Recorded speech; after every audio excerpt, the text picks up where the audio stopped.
I'm at camp and holy cow, everything went crazy. Well, we're okay with our potato onions. Black viper root. Wow, the fennel's crazy. Looks like the slugs are having fun with the kohlrabi. Celeriac looks alright. Winter rye looks really nice. I think it's in the milk stage. That's what I harvested it last year. Yep, another tick. So here's some crazy stuff. Look at this.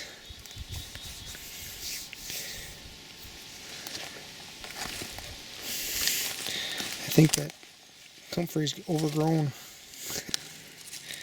I've been here for 5 weeks, so that's how it goes. That beetle right there is a firefly. The larvae eat slugs. Now I know it's eating the peas.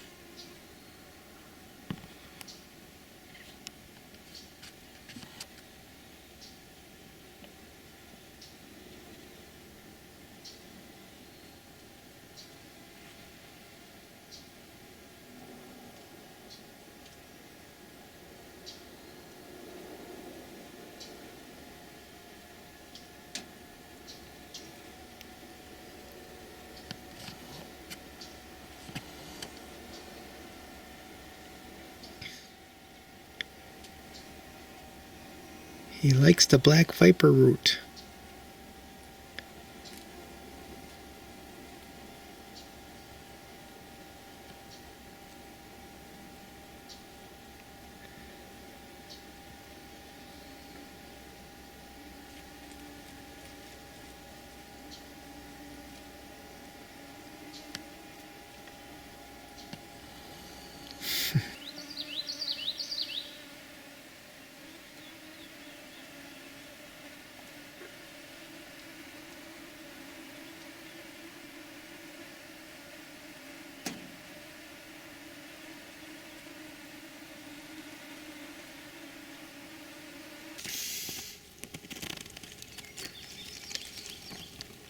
Weed her down a little bit and see what we got.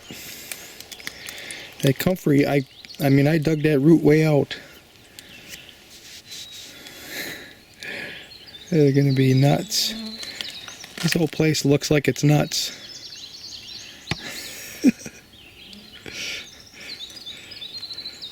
So last night when I came in, it looked totally overgrown, but I look closer and it's not really too bad. It's going to be fun to go through this. Pile of weeds I just pulled out from this garden bed.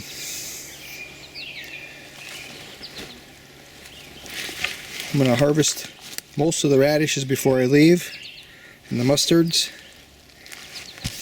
Pretty decent mustards. Some roots down here. That is bald-headed mustard root. The beets have been uncovered.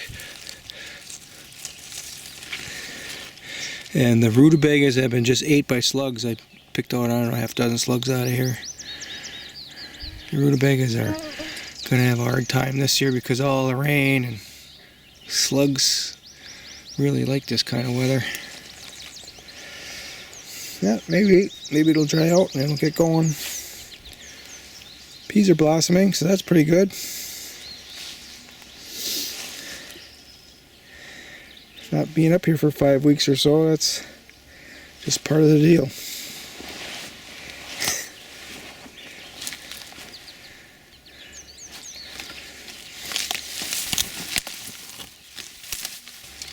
See that? Throw them out into the wild. Slug. That's what I want to get. That's what I did last year. I plucked all the slugs out from the rutabagas and then threw them into the wild. That was enough. Got them. They get into this little ball, and if I get a little dirt on them, harder to see them. Into the wild. Right here is something different. It's an elephant garlic that got ate by slugs. You can see a whole bunch of slug crap on it. And here is one of the culprits. Right there. He's going down by the pond. Hopefully he meets up with a duck. I planted a bunch of carrots in here. I see one carrot plant. Oh, there's two. That rabbit can get in and out of there. I think he's been coming in here and using that as a dust bath right here. The hummingbirds just love slipping nectar out of elephant garlic blossoms. So I planted them all over the place. We'll see if I find some in the wild where I planted them. This garlic patch really needs a good weeding. The bilbills are starting to form. I grow these for the bilbills as well as the cloves. So next week I'll be harvesting bilbills. I gotta come next week. If I wait too long, then the bilbills get hard. You have a hardened skin. And gotta peel that skin off. So I weeded a little bit in the center right here. So I'm gonna go have a cup of coffee before I do any more. Look at this elephant garlic plant just loaded with slugs. See, I would have seen that before this happened, and I would have been picking these slugs off and throwing them.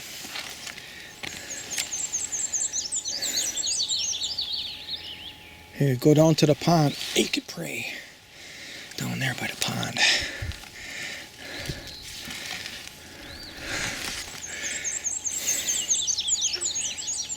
Last year I probably picked a dozen total all together. And already this morning I've picked and thrown 20, 30 of them maybe. Look at them, they're all over the place right here.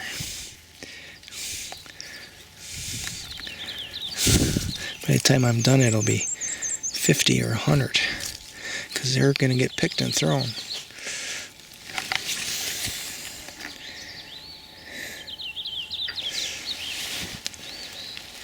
That worked last year. I just threw them out of here. And all of a sudden there were none. Of course it stopped raining. It wasn't raining for a long time. This year it's just raining, raining, raining.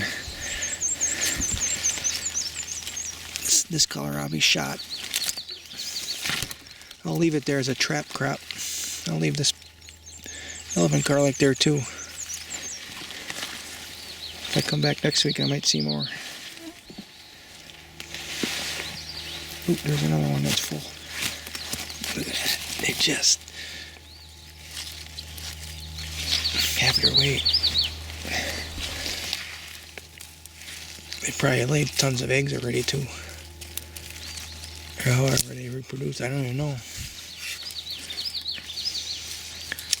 just had a little one here. Where'd it go? Oh, there it is.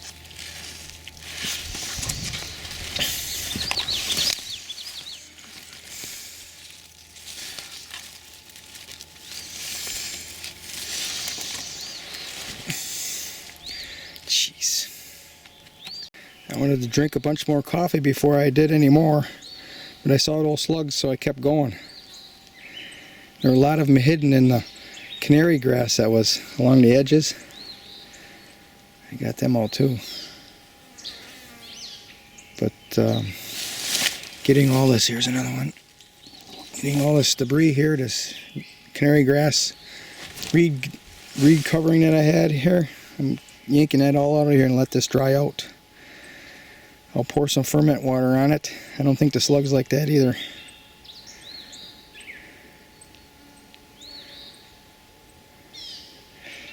So I think I'm about a half done. The next half has a lot of juice and artichokes in it. There's a lot of shade there, so the slugs will stick around for a little longer. I can take a break.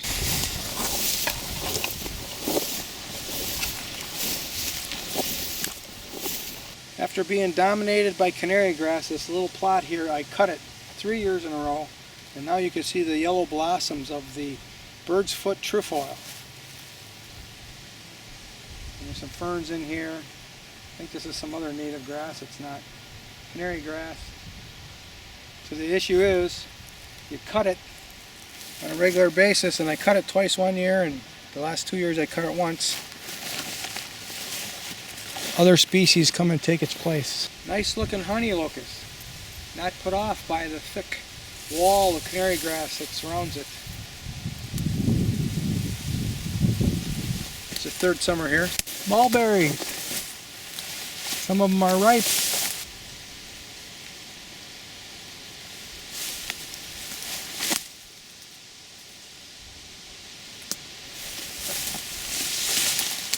Ooh, they're nice.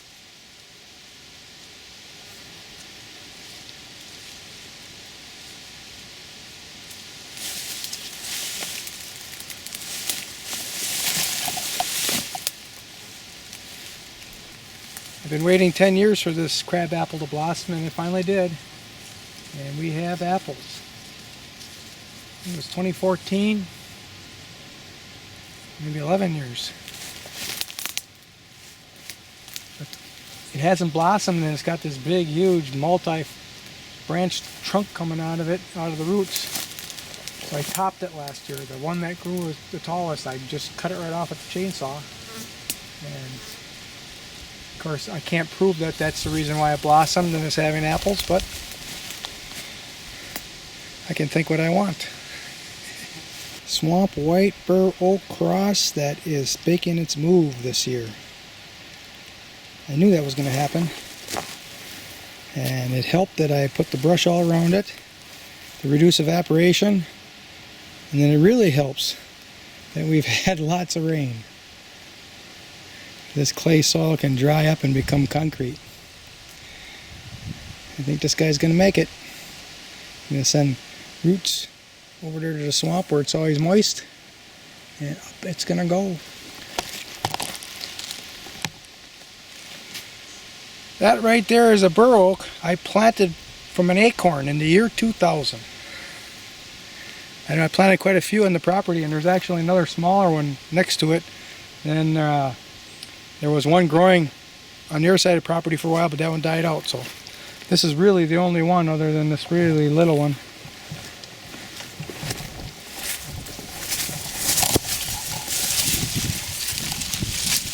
So right here is the really little one right here. There's the little one. Here's the big one. It's up there.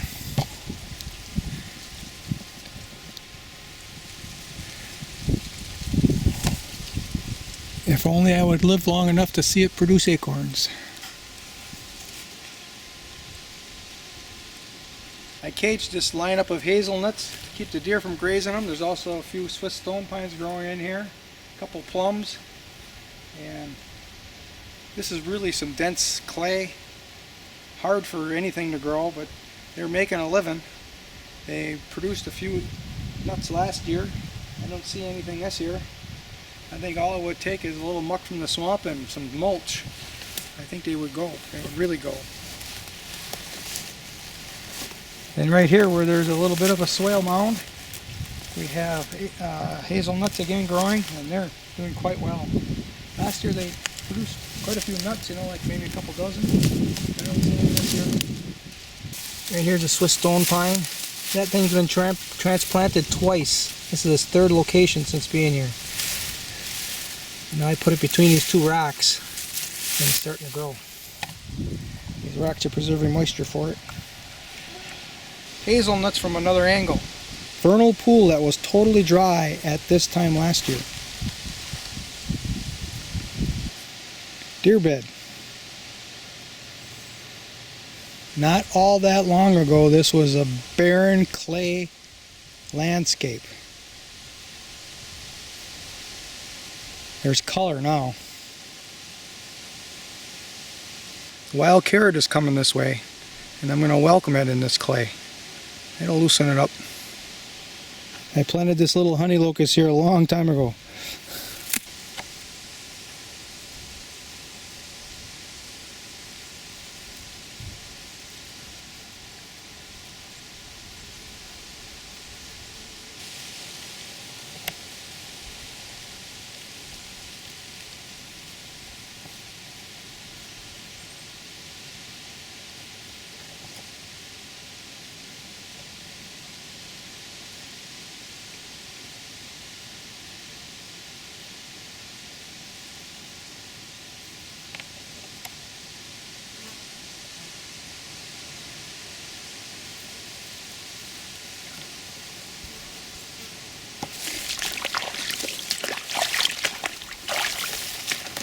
having planted a dozen or so red auger dogwoods on this little berm, I'm happy to report that they're growing quite well. And right underneath it is a thornless blackberry. I planted that because the leaves stay green even in December. Something for the deer to chew on. I see the red osier all along here. It took Joe Pieweed, grazed by the deer.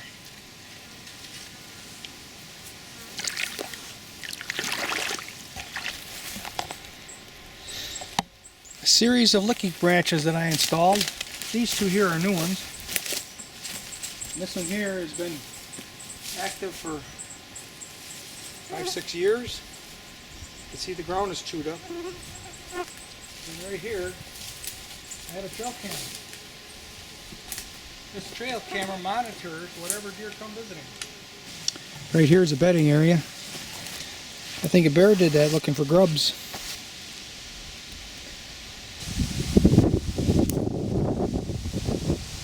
Haha, my $16 water lily is still alive. Made it through the winter. Wild rice recruitment here. All the way along up there. And a Wapato duck potato. This looks like it's about to fail. It was a pretty big plant last year.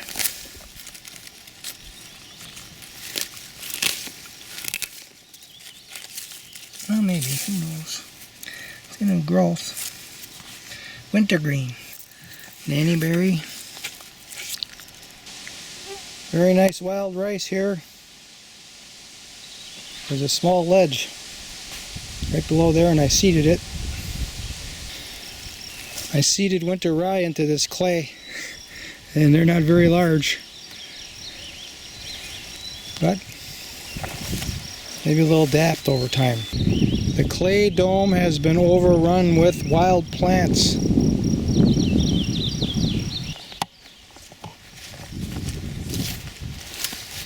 Cup plants. Growing in my little food forest in my backyard. I broke apart the roots. Boy, they're doing very well.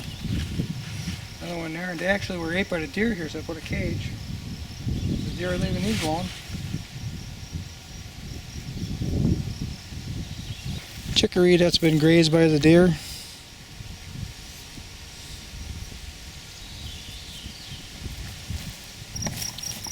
Chicory that's been caged and allowed to grow.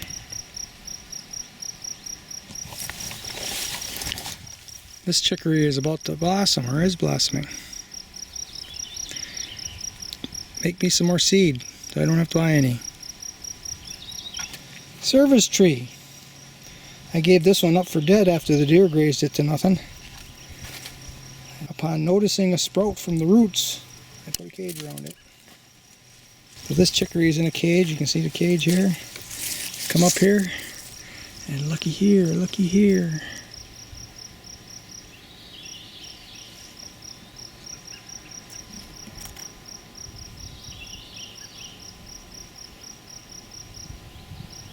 I found something.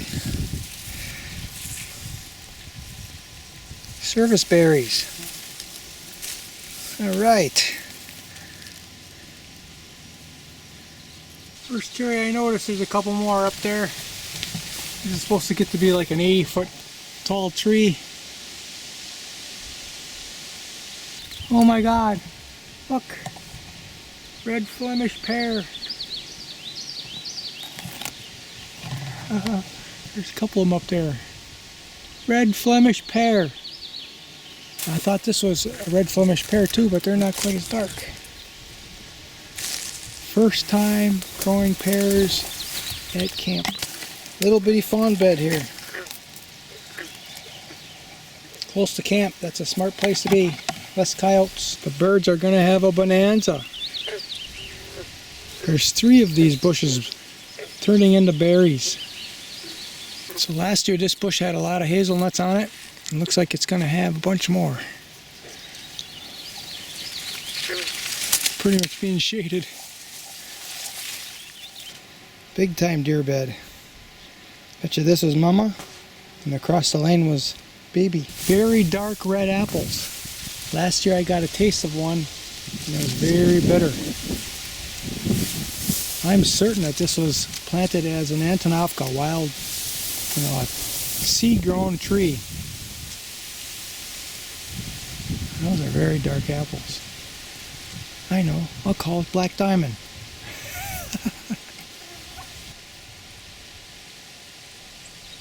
New growth on this red bud. And one single little plum on this red prairie.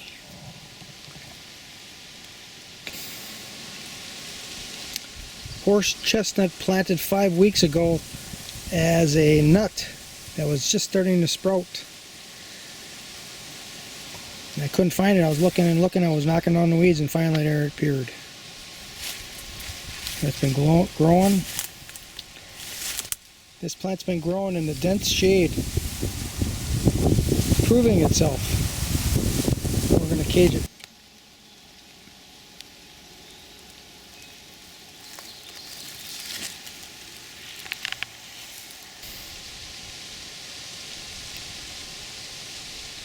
Beautiful new growth on this hazelnut.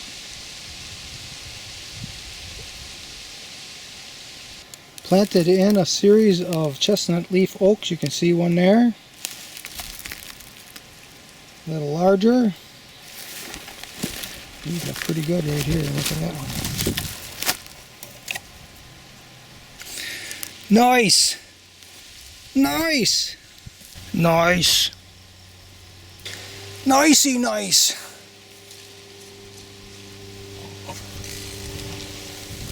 That is a pine snake. They got rattled. And he's upset. Where is she? You see glimpses of her. Look at that, big thing. Big. Oh, she's heading towards me. Ooh! Look at that. Beautiful creature here. Come on. Let's see ya. When I had the excavator in here, there was one 3 times that size that we unearthed. I was afraid that he was going to kill it, so he bit the camera. I was afraid he was going to kill it, so I picked it up by the tail. Oh, did it stink.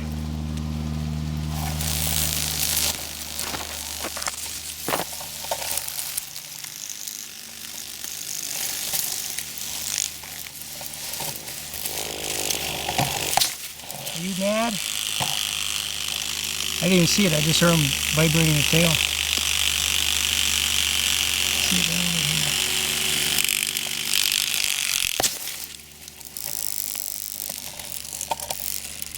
I can see right behind him. He's pissed. Alright, go catch some mice. Good job. This apple tree just gets ate over and over again. They really like it. It's a clue as to how good an apple it's going to be. I'm going to have to get a bigger cage to put around it.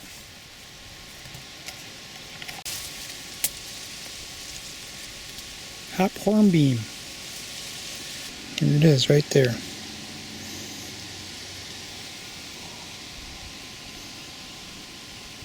Hop hornbeam. Still hard. Pawpaw. Growing new leaves. Doesn't look the best, but it's growing. Pawpaws that were yanked out as a sucker. They're growing.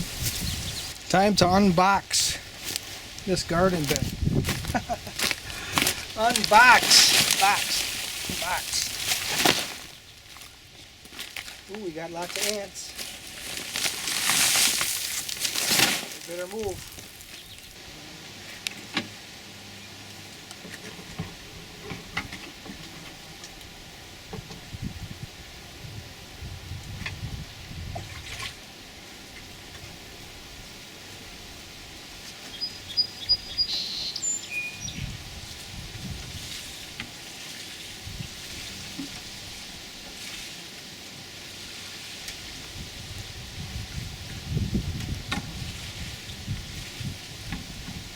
Very rich.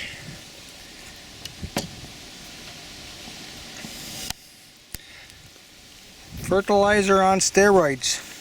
Garden beds, they go and they circle around. They go all the way over to there. And we did this one first this morning.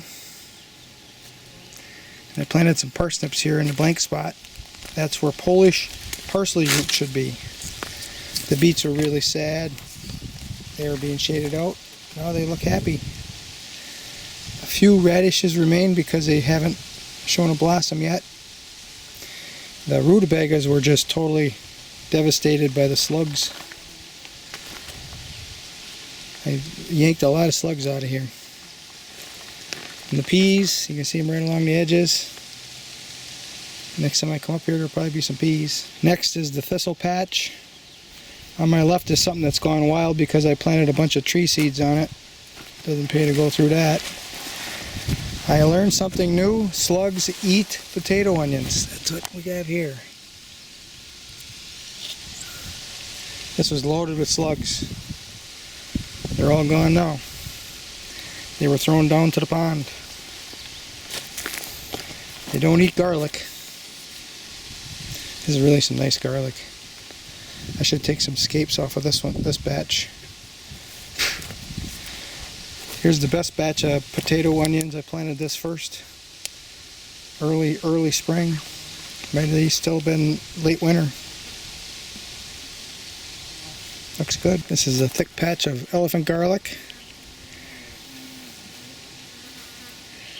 And we got regular garlic. These peas are being ate by the rabbits. The rabbit had pulled it down. I actually got a clip of the rabbit last night. And so now he's not going to get at it. We got this chicken wire around it. You can see where he ate the tops off. He pulled it down and ate the tops off. But those peas will grow new shoots. See behind them the peas are forming. They couldn't reach that. There's a few elephant garlic planted in with the peas, and there's some potatoes down in there, and I see some fennel growing in there. This batch of peas the rabbit didn't get to eat. We'll be getting some peas next time up. Here's a thickly planted elephant garlic. These I don't take the scapes off of because the hummingbirds really love to sip nectar from the blossoms. I planted some fava beans in here with them. I planted butternut squash in this patch of potato onions and elephant garlic. You see the slugs are even eating the elephant garlic.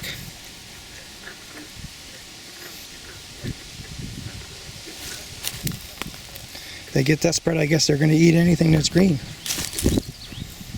I threw hundreds of slugs out of here.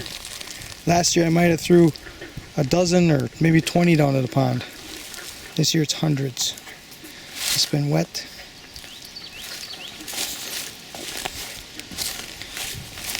I'm letting this catnip grow. I love the smell of it.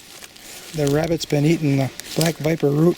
I threw some solids on there from the ferment tank. We'll see what the rabbit thinks about that.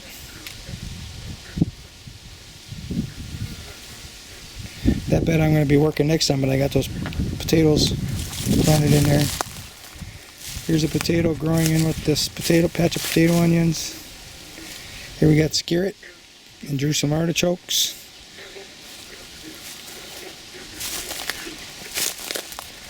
There's some chicory growing with the garlic. This garlic I'm going to let go another week because I like eating the babilles.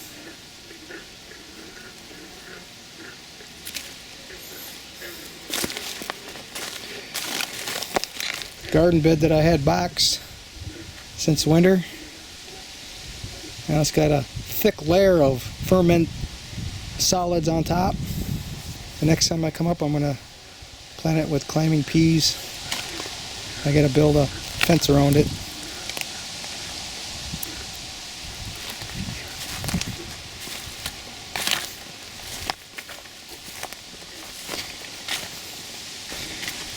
These white salsify were ate. I'm not sure if it was a mouse or if it was the slugs. So I put this bucket trap for mice here. This is the last bed I'm going to show. It's a hardneck garlic.